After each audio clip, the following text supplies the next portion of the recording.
Hello, bonjour, bonjour, bonsoir à toutes les personnes qui me suivent. Que Dieu vous bénisse et que la grâce de Dieu soit sur votre vie. C'est ici votre frère, le prophète Guy Roger. Ce matin, je vais partager une parole avec quelqu'un. La vidéo peut être un peu longue, peut-être 10 minutes ou plus. Vraiment, je te conseille d'écouter jusqu'à la fin. Ça va vraiment te faire du bien. À toutes les personnes qui veulent vraiment se marier, je vous prie d'écouter attentivement mes paroles parce que certainement elles sauveront des vies certainement. Donc sur ce, écoutons. Voilà, c'est une histoire que nous connaissons tous qui est tirée de la Bible dans le livre de Genèse. Genèse au chapitre 24. Nous voyons à partir de ce chapitre-là une histoire. Une histoire qui débute dans une famille. Et dans cette famille-là, on trouve une jeune fille appelée Rebecca. Alors, avant d'arriver à là, nous devons comprendre que Abraham se faisait vieux. Et il avait mis Isaac au monde, mais il se faisait vieux. Et sa femme aussi également se faisait vieux. Et c'est comme ça que Abraham a dit à son serviteur d'aller dans sa famille afin de chercher une femme pour son fils Isaac. Et c'est comme ça que son serviteur a obéi et s'est rendu dans la famille d'Abraham pour prendre une femme pour Isaac. Et arrivé là-bas dans le lieu où se trouvait la famille d'Abraham, il a demandé des signes à Dieu pour la femme plutôt d'Isaac. Voilà, que Dieu lui donne des signes pour qu'il trouve cette femme-là pour le fils de son seigneur Abraham. Et c'est comme ça que Dieu lui a donné plusieurs signes. Et Dieu a confirmé qu'effectivement c'est Rebecca qu'il avait, comment je vais dire, choisi dans son amour comme femme pour le fils de son serviteur Abraham. Et c'est comme ça qu'arrivé dans la famille de Rebecca, on a trouvé la mère de Rebecca et on a trouvé le frère de Rebecca qui est là-bas. J'aimerais que vous fassiez très attention à ce que je suis en train de m'apprêter à dire parce que ça sauvera beaucoup de personnes. Et alors, lorsqu'ils sont arrivés, le serviteur avec tous ceux qui étaient avec lui, ils ont présenté les offrandes avec lesquelles ils sont venus. Ils ont donné tout ce qu'ils devaient donner. Et normalement, le lendemain, ils devaient retourner auprès d'Abraham qui se faisait vieux et qui était en train de vouloir mourir. C'est-à-dire que tellement il était vieux, voilà, il était proche de la mort. Donc il voulait rapidement marier son fils. Voilà, et puis voilà, béni, et afin que son fils puisse continuer ce que lui, il avait commencé. Et c'est comme ça que Laban et sa mère ont donné leur accord. Ils ont pris les présents, parce que c'est comme ça qu'on appelle, ils ont pris les présents. Et au petit matin, ils ont changé d'avis. Et ils disent aux serviteurs d'Abraham, non, écoutez, c'est vrai que voilà, vous voulez, on a accepté de vous donner Rebecca, voilà, comme la femme du fils d'Abraham, mais laissez-la encore quelques jours, peut-être une dizaine de jours comme ça, pour qu'elle puisse vraiment nous dire au revoir. Et voilà, on puisse encore passer un peu de temps avec elle. Alors le serviteur d'Abraham leur a dit, non, non, ça ne se passe pas comme ça. Vous avez donné votre accord. Moi, je suis pressé par le temps parce que j'ai été envoyé. Je dois rapidement retourner auprès de mon Seigneur pour lui faire le compte rendu et retourner avec la femme que Dieu a choisie pour son fils Isaac. Écoutez-moi très bien, je vais vous dire quelque chose. J'essaie d'aller rapidement parce que voilà, pour ne pas qu'on traîne trop dessus. Écoute-moi. Toutes ces personnes qui sont sur le point de vouloir se marier, écoutez attentivement ce que je vais dire. Très souvent, nous prions mal. Très souvent, nous prions mal lorsque nous sommes en train de nous préparer pour le mariage. Nous prions très mal. Surtout nous, les chrétiens, nous prions très mal. D'ailleurs, c'est nous qui prions. Mais nous prions beaucoup, prions mal. Il y a ce qu'on appelle l'esprit de famille. L'esprit de famille n'est pas forcément une personne, mais est représenté par certaines personnes dans la famille. Quand je vais dire représenté par certaines personnes, qu'est-ce que je vais dire? Je vais simplement dire que l'esprit de famille a ses serviteurs. Alors comment d'abord, avant d'arriver à l'esprit de famille, je vais vous expliquer comment ça se passe. Pourquoi est-ce qu'on parle d'esprit de famille? Pourquoi est-ce qu'on se trouve à avoir vraiment beaucoup de problèmes aujourd'hui concernant cet esprit de famille-là? Alors, bizarrement, nous sommes nés pour venir trouver ces gens de problèmes-là. Pourquoi? Parce que nos ancêtres dans la lignée, des gens ont eu à tisser des alliances avec des esprits. Et surtout avant nos parents d'avant, c'était du n'importe quoi. Voilà, il tombe sur une rivière là-bas, il fait allégeance à la rivière. Il tombe sur une forêt sacrée là-bas, il fait allégeance à la forêt. Il tombe sur un arbre là-bas qu'il aime beaucoup, il donne des nourritures et il invoque des esprits. Il demande à l'arbre de veiller sur sa famille, de protéger ses enfants. Et bon, on connaît un peu l'histoire. C'est comme ça que aujourd'hui nous avons des problèmes dans nos familles avec les esprits de famille. Les esprits de famille ne sont pas tombés du ciel comme ça, non. C'est le résultat des alliances tissées avec des esprits impurs. Hein, que nos parents ont fait depuis des années passées, voilà, des siècles passés. Quand on rentre dans ta lignée, tu vas voir qu'il y a quelqu'un qui a eu à faire une allégeance à un esprit. Soit il est arrivé sur un territoire, il voulait que le territoire lui soit profitable. Il a fait une allégeance, il a invoqué des esprits, il a versé de la boisson. En tout cas, c'est comme ça qu'est né ces esprits de famille. Parce que ces esprits de famille-là, dans leur esprit, selon ce que l'allégeance que nos parents ont fait avec eux, c'est de protéger en quelque sorte ou de bénir en quelque sorte les membres de cette famille-là. Or, on sait que Satan ne peut pas bénir quelqu'un, on sait que Satan ne peut pas protéger quelqu'un. Vous comprenez? Donc, en d'autres termes, l'ignorance de nos ancêtres nous cause aujourd'hui des problèmes. Alléluia. Écoutez-moi très bien.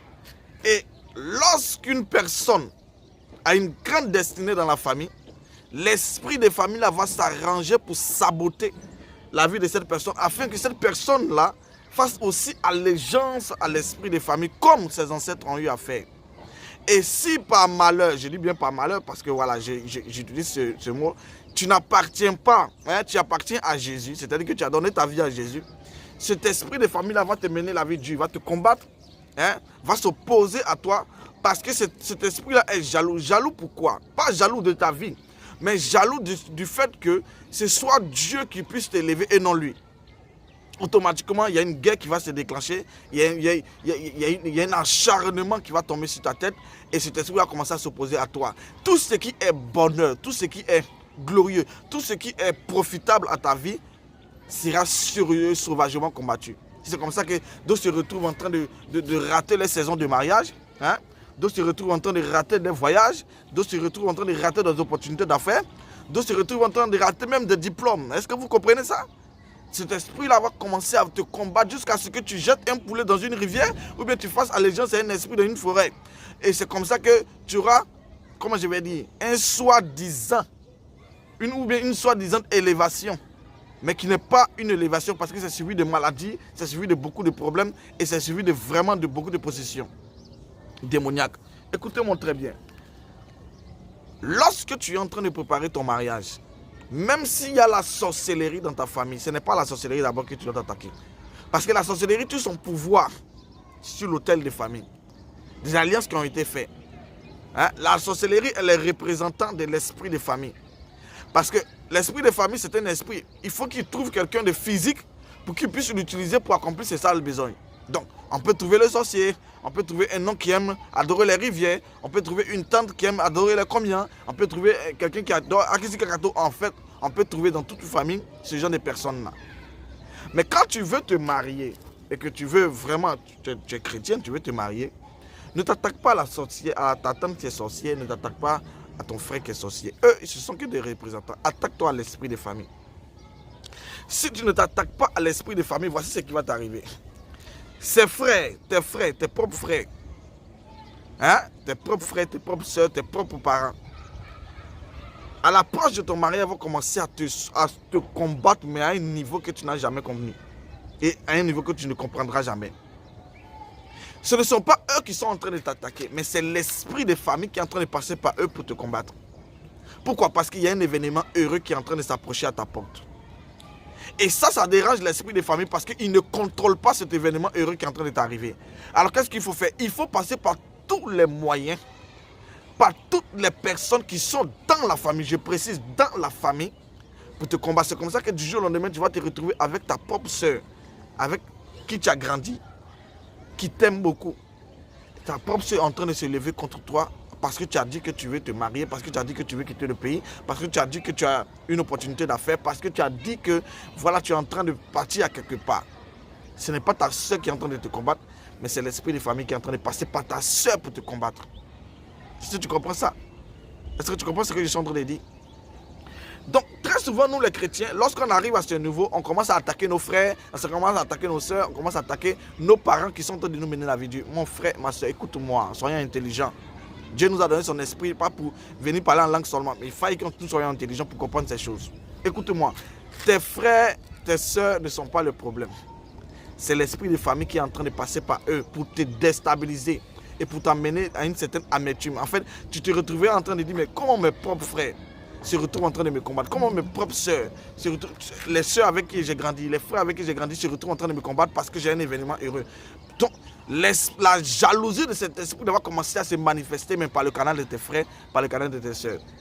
Tu comprends ça? Et ça va se manifester sous forme de colère, sous forme de jalousie, sous forme d'opposition. Mais ce ne sont pas tes frères qui sont de te combattre. Attention, c'est l'esprit des familles. Écoute-moi, on a voulu retarder Rebecca, le mariage de Rebecca. L'esprit des familles est passé par Laban. Vous connaissez Laban? Laban ne craint pas Dieu à la base. La mère de Rebecca aussi, l'esprit des familles est passé par elle pour vouloir retarder le mariage de Rebecca. Or, Dieu avait déjà donné son tempo, Dieu avait déjà donné son OK et le temps était déjà engagé. Et eux, l'esprit des familles passait par eux pour pouvoir faire retarder ce mariage-là. Vous savez pourquoi? Ce n'est pas parce qu'ils voulaient, c'est pas le mariage en tant que tel qu'ils voulaient retarder. Hein? Mais c'est ce qui allait sortir de cette union qu'ils voulaient retarder. Est-ce que vous comprenez? C'est ce qui allait sortir de cette union qu'ils voulaient empêcher. Vous savez, quand Rebecca s'est mise avec Isaac, ils ont eu des enfants jumeaux. Esau, qu'on appelle Ésaü, et Jacob. Et la Bible dit que Dieu a rejeté Ésaü, et Dieu a aimé Jacob. Mais on a vu que Jacob a eu beaucoup de problèmes avec son frère à cause de ce que, voilà, il a eu à prendre la bénédiction de son frère et tout ça. On connaît l'histoire. Mais lorsque Jacob a pris la bénédiction, Rebecca a entendu le projet de Ésaü contre son frère. Donc elle a dit à Jacob, fuis, va rapidement sur mon frère Laban. Va te réfugier là-bas jusqu'à ce que les choses se calment. Et quand Jacob est arrivé sur son frère, souvenez-vous, son frère Laban, le même Laban, des temps passés, c'est le même Laban chez qui s'est retrouvé Jacob. Et qu'est-ce que Jacob a fait? Lorsque Jacob est arrivé chez Laban, vous savez ce qui s'est passé? Jacob a rendu plus riche Laban. Donc lorsque l'esprit de famille est en train de combattre, il voulait combattre le mariage de Rebecca, voulait empêcher le mariage de Rebecca, ce n'est même pas que voilà Isaac et tout ça, non, c'est ce qui allait sortir de cette union. C'est les enfants qui allaient sortir de cette union. C'est la destinée des enfants qui allaient sortir de cette union que l'esprit de famille ne voulait pas. Vous voyez, Laban même qui était féticheur, qui adorait les fétiches, quand Jacob est arrivé chez lui, Jacob a rendu Laban riche, malgré qu'il était féticheur. Vous comprenez pourquoi? Vous comprenez ce qui combat l'esprit de famille? L'esprit de famille ne combat pas la bague de 500 000 que tu as portée. L'esprit de famille ne s'en fout de la robe de mariage que tu as portée. Ce qu'il combat, c'est ce à quoi il s'oppose. C'est ce qui va sortir de cette relation, de cette union, de ce mariage. Bien aimés, soyons intelligents, comprenons ce que je suis en train de dire. Prions et déstabilisons l'esprit de famille. Détruisons la puissance de l'esprit de famille. Son emprise sur nos familles, son emprise sur nos mariages, son emprise sur nos activités, son emprise sur tout ce que nous sommes en train de faire. Invoquons le sang de Jésus afin de briser toutes ces alliances qui ont été faites dans le passé. Dans une famille, tout le monde ne craint pas Dieu. Mais Dieu nous dit dans sa parole, dans le Nouveau Testament, celui qui donne sa vie à Jésus, il se sauve lui-même et il sauve également sa famille. Je résume ça comme ça, pour qu'on puisse se comprendre. Celui qui donne sa vie à Jésus, il se sauve lui-même et il sauve également sa famille. Voilà pourquoi il est important en tant qu'enfant de Dieu de comprendre ce principe. Quand tu donnes ta vie à Jésus, bats-toi pour que le salut puisse entrer dans ta famille. Bats-toi pour que le salut puisse entrer au milieu de tes frères. Bats-toi pour que le salut puisse entrer au milieu de tes soeurs. Pourquoi? Parce que pour détruire l'influence de l'esprit de famille, c'est la conversion d'une famille. Ce ne sont pas des paroles en l'air, ce ne sont pas des gesticulations. Non, mais c'est la conversion de toute une famille. C'est vrai que c'est pénible, c'est difficile, mais Dieu seul a la capacité de faire ces choses. Est-ce que vous comprenez? La conversion de toute une famille brisera l'emprise de l'esprit de famille de dessus votre vie. Et je veux encourager toutes les personnes qui sont dans me suivre. Tu es chrétien, c'est bon, c'est vrai. Il faut beaucoup prier pour la conversion de ta famille. Sinon, lorsqu'un événement heureux t'arrivera, ces mêmes frères, l'esprit de famille passera par ces mêmes frères pour te mener la vie dure. Et tu vas penser que tes frères ne t'aiment pas. Tu vas penser que tes parents ne t'aiment pas. Non, tu n'as pas compris quelque chose. C'est fondamental. Et c'est ce que je suis en train de t'expliquer ce matin. Que Dieu vous bénisse. Que la grâce de Dieu soit sur votre vie. Je prie pour quelqu'un qui est sur le point de se marier. Je prie pour quelqu'un qui est sur le point d'avoir une opportunité d'affaires importante. Qui va chambouler, qui va vraiment booster ton histoire. Je prie que Dieu brise la même puissance de l'esprit de famille qui est sur ta vie. Et que le contrôle qu'il avait sur ton histoire soit anéanti par le nom puissant de Jésus. Telle est ma prière pour toi. Et je déclare la prospérité dans tes affaires. Je déclare la prospérité dans ton mariage. Je déclare l'excellence dans les voies de Dieu et dans ta vie au nom de Jésus. Que le Seigneur commence à véritablement parfaire ta communion avec lui et qu'il stabilise tout ce qui avait été endommagé par l'esprit de famille. Que Dieu vous bénisse. C'était ici votre frère, le prophète Guy Roger Gadoubi. Shalom et que Dieu vous bénisse.